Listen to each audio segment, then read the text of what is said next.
Hi, I'm Dr. Dan Ratner. I'm here with Ross the Boss, and we are here joined by comedian Carlos Oscar. He's performed on The Tonight Show. He's toured with comics like Gabriel Iglesias, but he's very funny in his own right, and he's a huge baseball fan. So, Carlos, welcome to the show. Welcome. Welcome to the party, pal. I'm better tell you one thing. You better know baseball. I can see you wearing the hat. You better not be one of these fans. I'm wearing an old school hat even. That wears the hat and doesn't know anything that's going on. We'll see.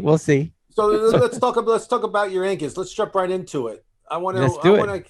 I've been watching the Yankees. They've been up and down the whole year. I mean, Tampa Bay, $67 million payroll, 12-game winning streak, first place. Tampa Bay Devil Rays, World Series losers, but still they made it. They won the American League last year.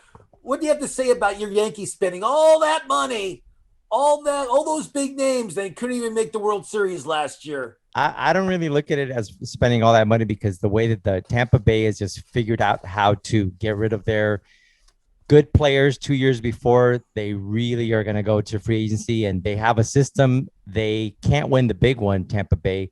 Yeah, last year was a minuscule 60-game season. So maybe the Dodgers won the World Virus, but not the World Series, as far as I'm concerned.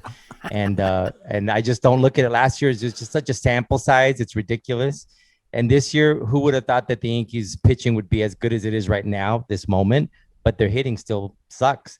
But I think it's just the whole league sucks. What, 236, 237, the entire baseball. Yeah, I wanted to ask Carlos, what's going on? Like, it kind of bothers me. Like, growing up, I liked watching like Tony Gwynn and Wade Boggs, these guys who like knew how to hit for average. What it is, part of it is, yes, these guys are beasts, pitchers, throwing at, everybody's throwing 95 plus with a lot of movement.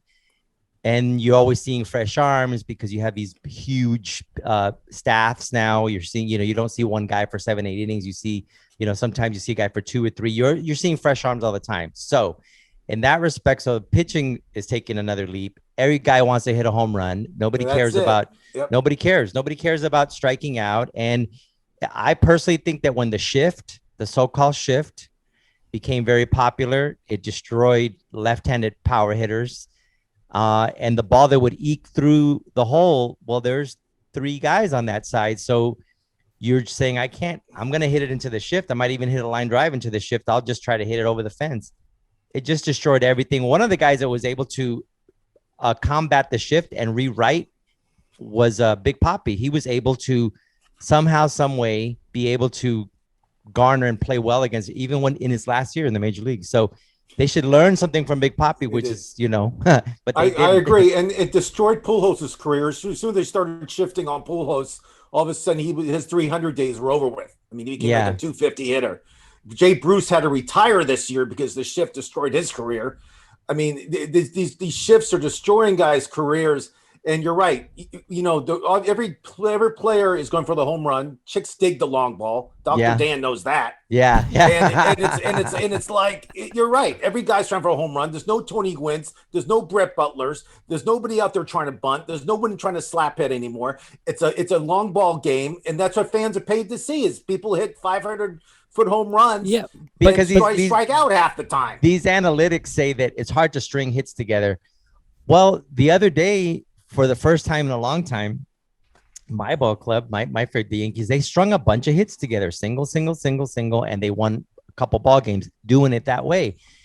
They just have given up on trying to play, quote unquote, small ball. Just put it in play. When a guy has 2 strikes back in the day, shorten up their swing. They just want to get a piece of it.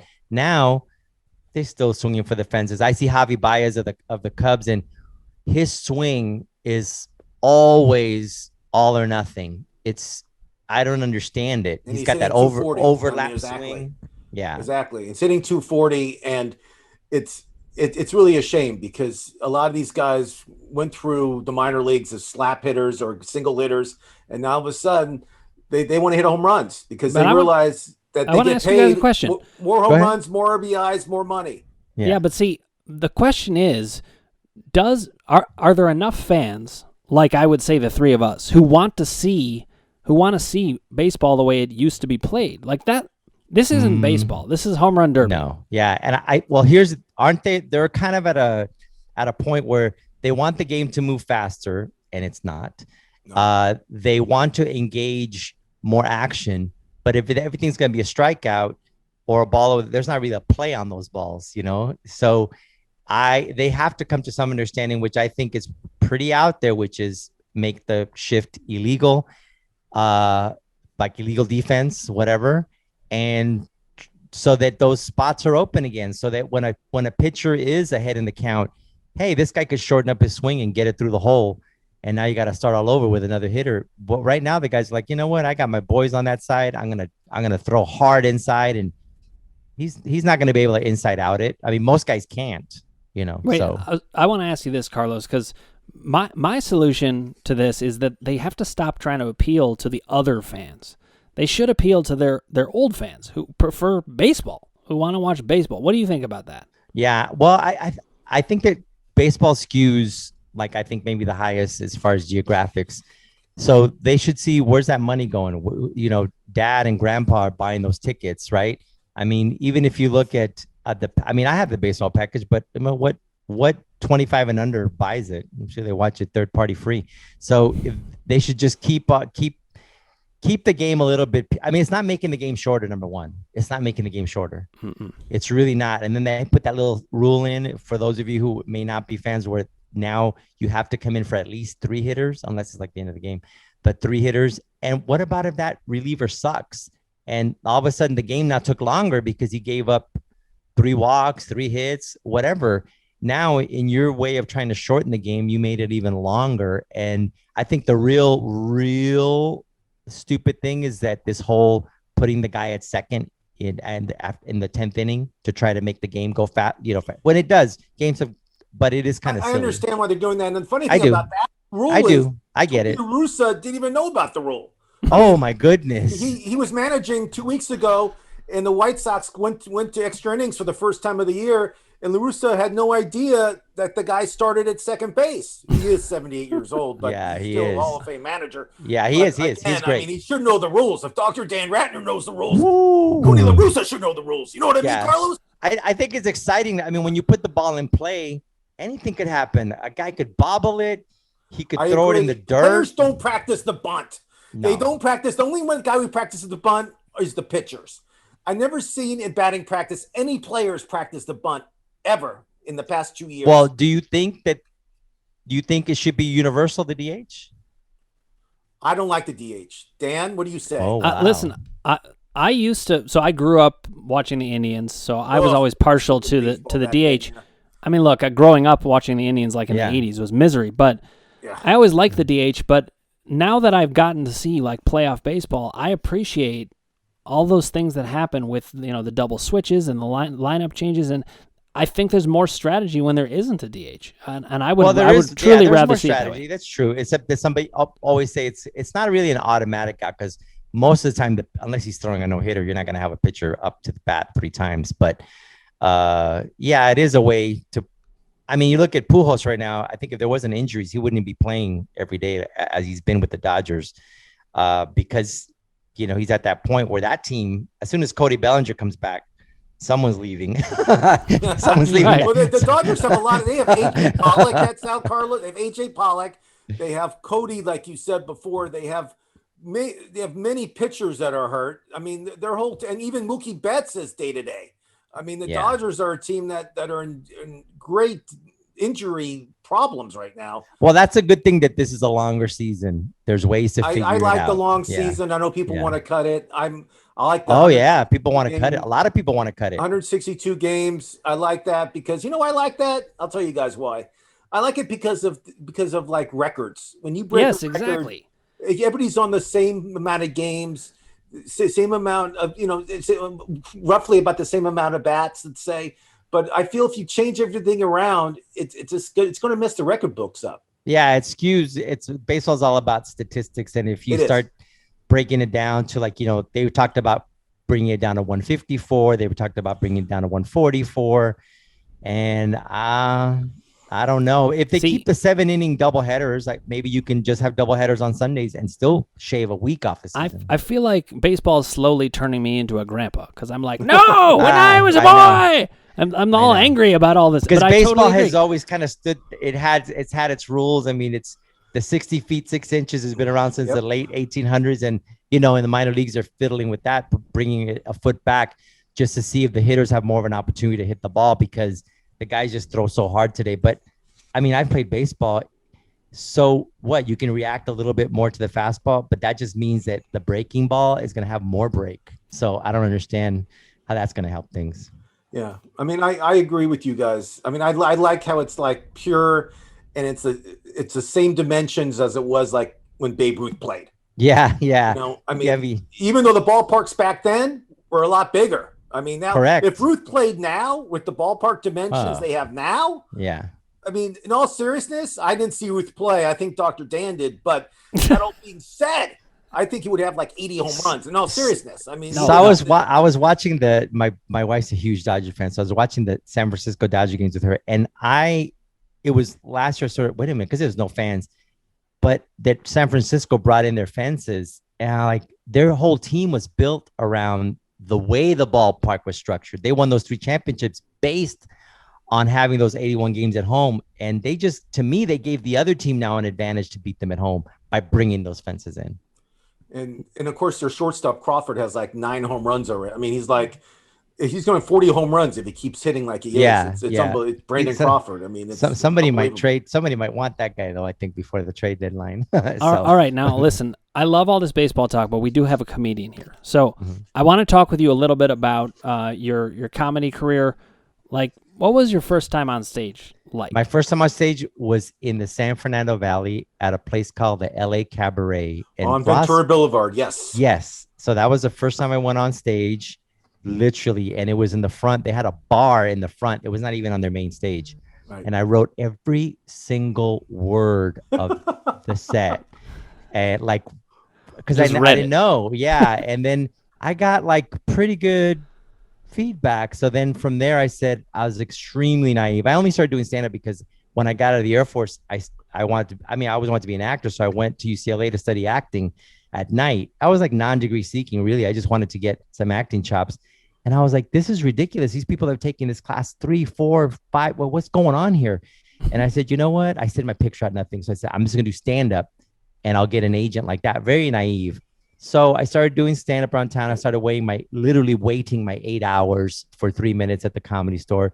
But really quickly, I became a regular and I started getting spots and I was like, what?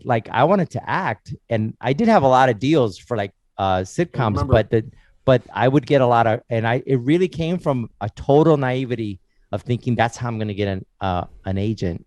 But it became like a career. And then now, I started working a lot. I know this sounds cliche or like kind of cheesy, but I really started to stay on the road because I wanted my girls to have like a bananas education, a nice house, nice things. So I kind of got out of I had one foot in the TV and film, and it started going just on stage and just being on the road, which you can feel really distant because before the hyper connectivity that we have now, I felt like you feel like you're on Mars when you're on the road.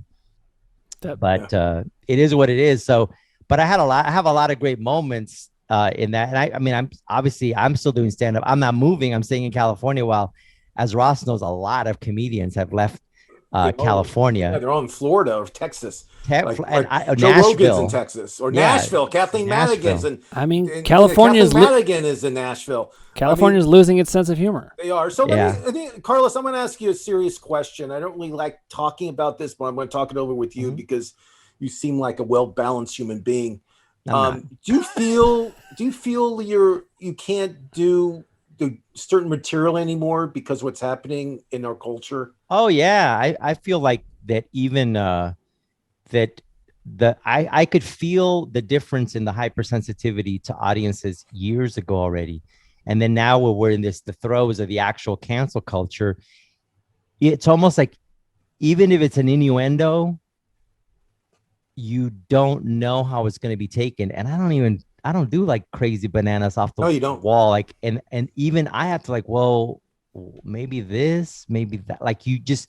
Everybody is waiting for someone to step in it. Now, recently, I don't want to say the comic's name, but he said something on stage, and next thing you know, I heard he's canceled. I'm like, just happened like a couple of days ago. I'm sure the guy is not a bad guy, but he says something off the cuff. Yeah. And everybody has to, there's no forgiveness.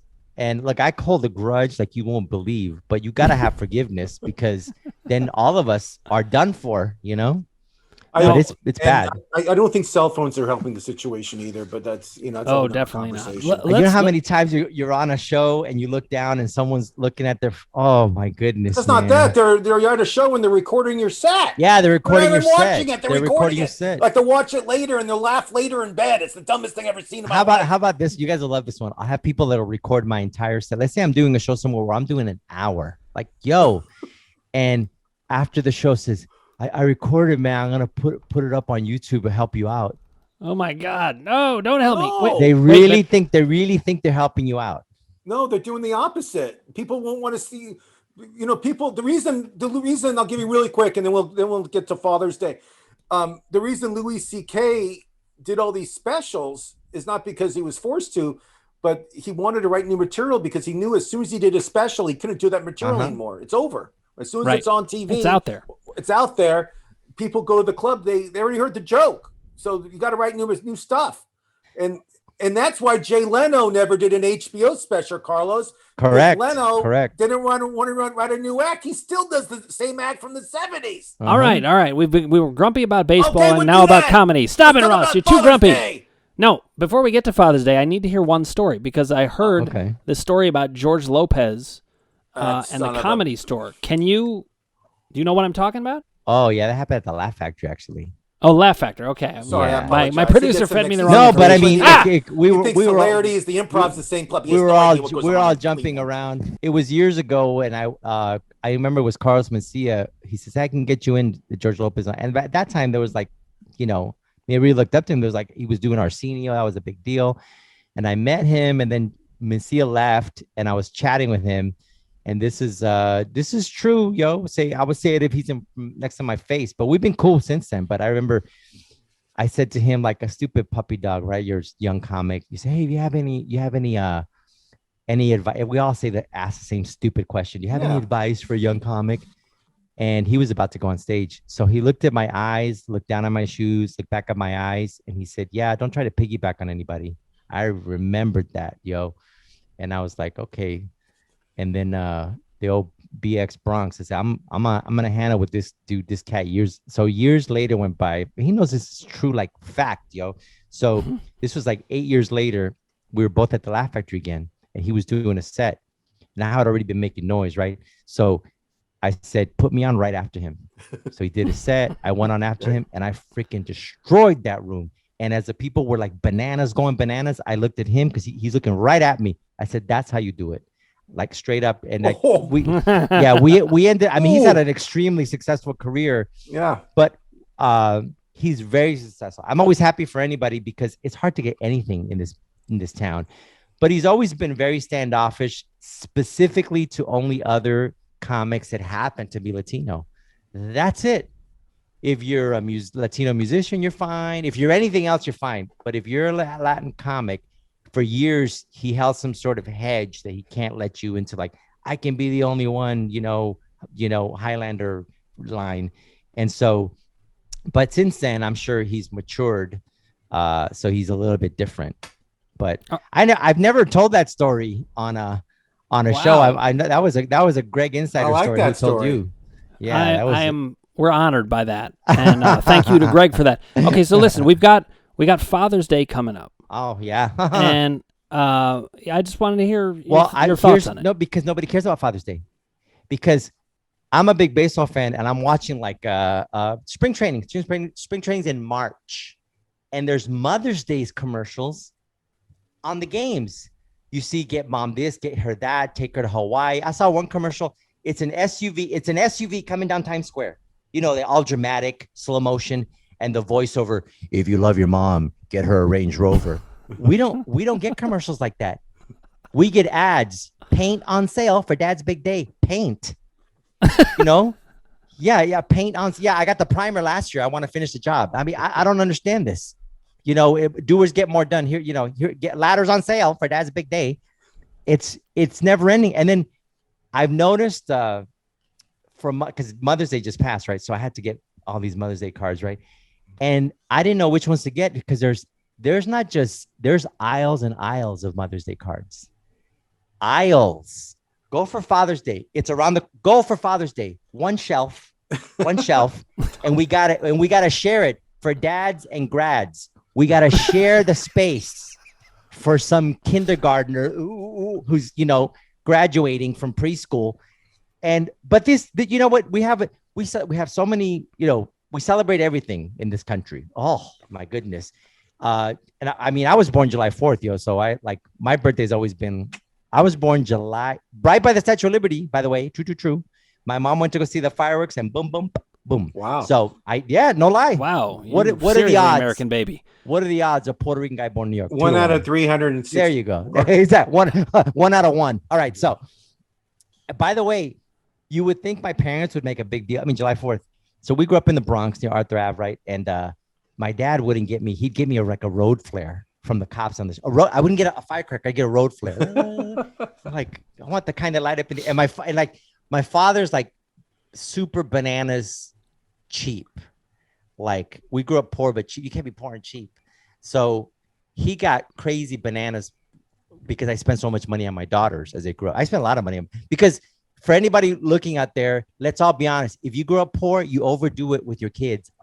When I say grew up poor, I grew up legit poor. Okay. I was how poor were you? I was born poor. I went from C-section to Section 8. How about that? Okay.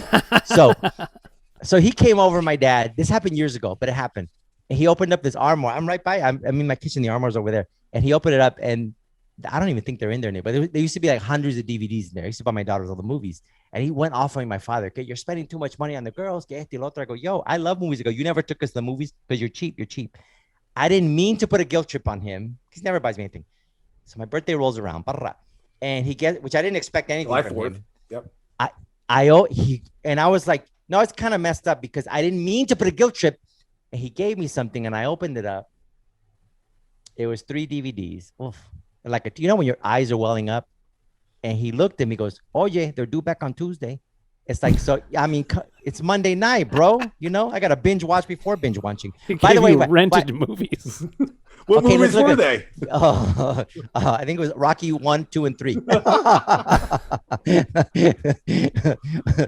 In Spanish. No le vas a ganar, Rocky. Te va a matar, Rocky. Ese Clubber Lang te va a matar.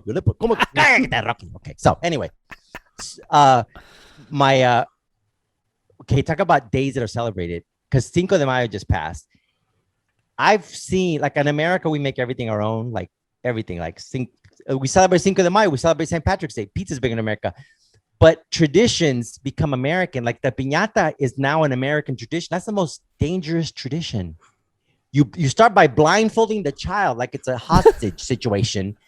Then you twirl them and you give them a stick.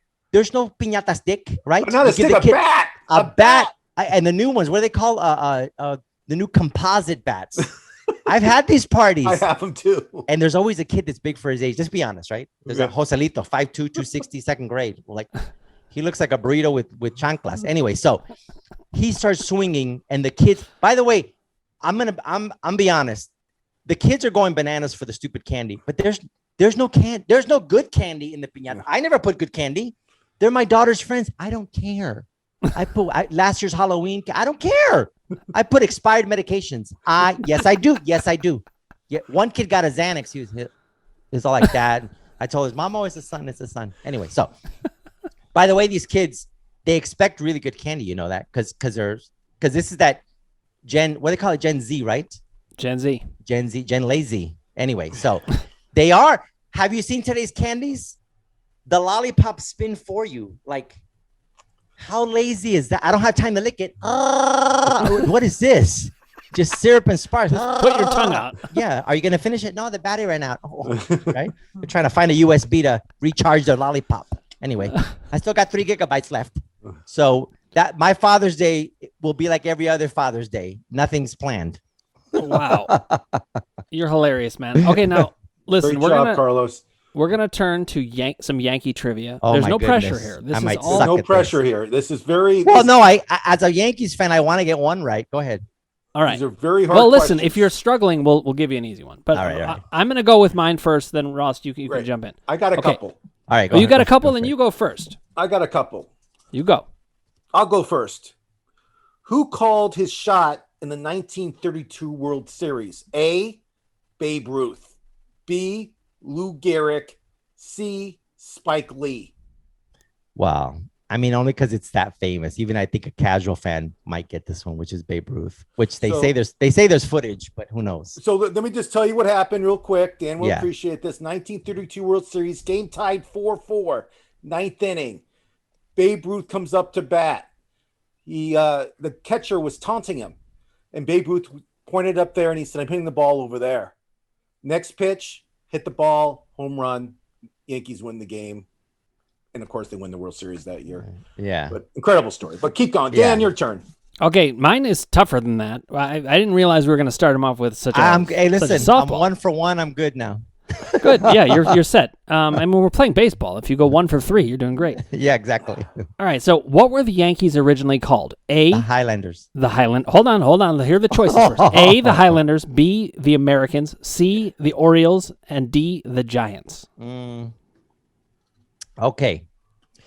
They originally did start in Baltimore, so I could be tricked by this because maybe they were the Orioles and the Highlanders than the Yankees. But I'm going to stick with the Highlanders.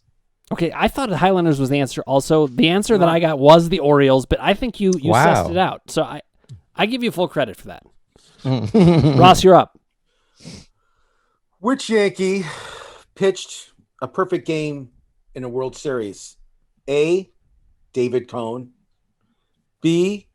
Don Larson. C. Donald Trump. Well, it's Don Larson because they always show the clip with Yogi Berra on him, and I guess it's the only perfect game ever in the postseason. Yeah, it is. So he still has that. But and then some people don't get credit for winning, like Donald Trump. Oh. And we have a last question. It's more of a picture we're going to show you, right, Dan? Yes, we have a picture for you, Carlos. Let's bring that up right now. We want to ask you who these. We have a couple. We want to know who is this player. It's not me when I was younger. I just want you to know. I think it's He played for Cleveland also. Give him a couple clues. His Oscar Gamble. Yeah, It is Oscar Gamble. Yeah. Nice job. Yeah. You win. Now I believe we have one other picture. Do we not? I think we do. I loved Let's take Oscar a Gamble. look. That fro. Okay, who's this? Whose body is that? Maybe you know what?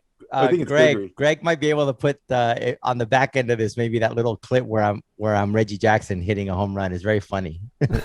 We did one together. It was very funny. It was All right, we'll work on that. when Reggie hit his three home runs on 3 pitches. So anyway, we used that footage. I don't know how Greg did it, but he put me in there as Reggie Oh my Jackson. God, I have to see that. Oh, Whose it's body hilarious. is this? Whose body is this? Do you know? We I think it's really Ron don't- Guidry. I think it's Guidry. It could be. Yeah. But It look, could be the sky- Mattingly. It could be Mattingly because of the shoulders, right? Yeah, He no, has no. it's a picture. It's a picture. I know It is Also- a picture. But look in the background. It's like old school. Yeah. I don't know. That's spring training, obviously, but yeah, I wonder who it is. I don't know who it is now, but because Bob Guidry was left-handed, so maybe you wouldn't get him from that side. Maybe he would have been the other. I don't know. We'll see. That's But- true. You're like a detective also. I like it. Very impressed. Well, Carlos, it's been great having you on. You know your Yankee stuff. We can't fool you. So we're staying.